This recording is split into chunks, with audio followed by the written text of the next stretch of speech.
As a parent, guardian, or even ward, would you imagine a situation that would force you to marry off your underage daughter to feed the rest of your family? Well, the drought situation is indeed having a serious impact on the Maasai community in Kajiado County, and it has led to the deaths of thousands of cows and crops that have dried up in farms. Some families are now feeling the pressure to marry off their girls for an income. A 14-year-old girl was forced to run away from home after her uncles wanted to marry her off. Yambo was in Kajiado County to see how the drought is impacting young girls.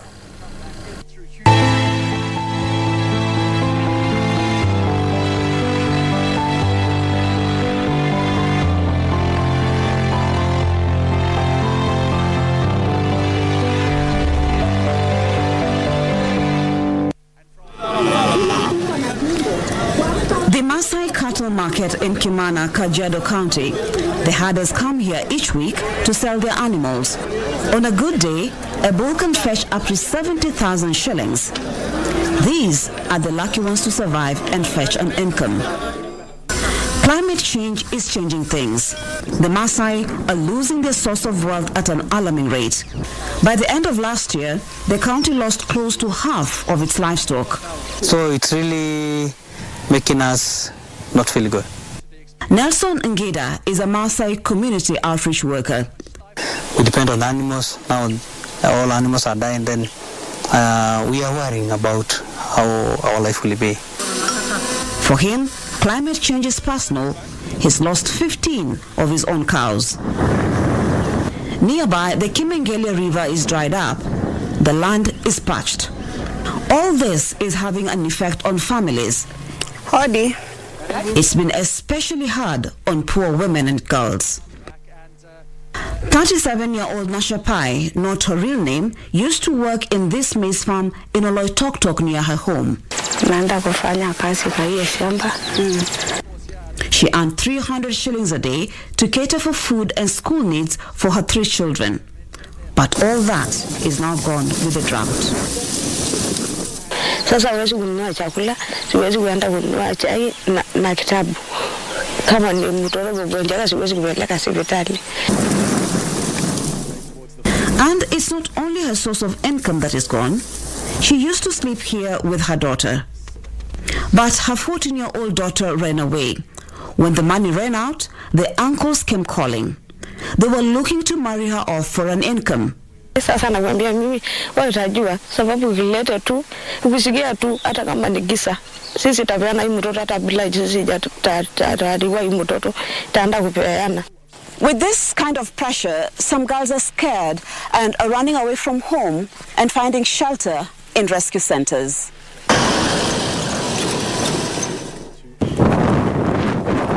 The Nice Place Foundation near Amboseli National Park is home to over 39 girls. Most of them are Maasai from the surrounding area.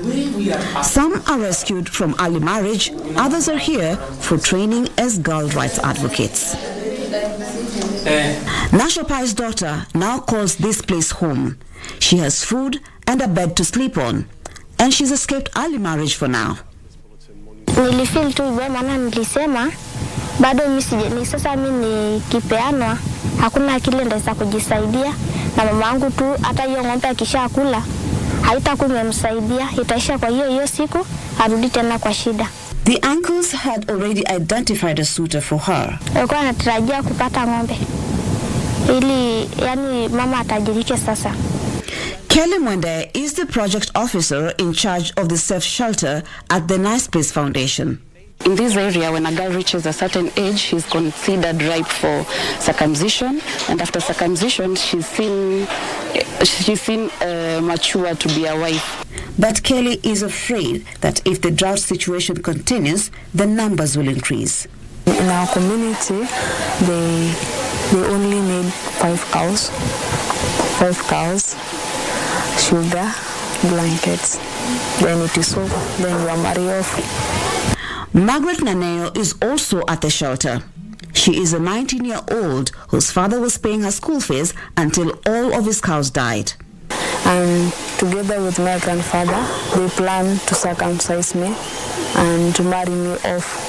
Because girls in our community, they are less valued more than boys. Nice Place is giving her a second chance. She's doing an internship here at the Kimana Health Center, pursuing her dream of doing social work. We went to Nairobi to ask the county representative some questions about what's happening. Dr. Laina Mpoke is the acting county executive committee member for gender, culture and wildlife in Kajiado County. He was here to discuss water scarcity in his county with the senators. It's a very sorry situation. For the first time, we have had 4 consecutive seasonal rain failures in the county. FGM and even early marriages is illegal in Kenya. My question to you then would be what are you doing about it? A lot of these dilemmas are not just focused on government doing something. It is a concerted effort of everyone to try and address the problem. We do have clear guidelines for chiefs, policies, and we have a system where the chief can actually act to apprehend those that are causing this, not just early marriages, but even FGM. Both FGM and child marriage have been illegal in Kenya since 2001 when the Children's Act became law, but the law is not always enforced. And now, the drought situation is rolling back efforts to prevent early marriages and FGM. Nashapai says the area chief will give a protection from the uncles. Sasa chief juzi amekuja kuelezea mimi, amekuambia mtu kukuja kuchukua wewe upigie mimi simu, hata amepatia mimi namba. Talent yangu ni kama naona ni kusuka. Acha niende kuendelea na hiyo, nione ile Mungu atanipatia ili nikuje hata niokoe kwetu. The girls can also rest assured of their safety. Yambo reporting for KBC News in Kajiado County.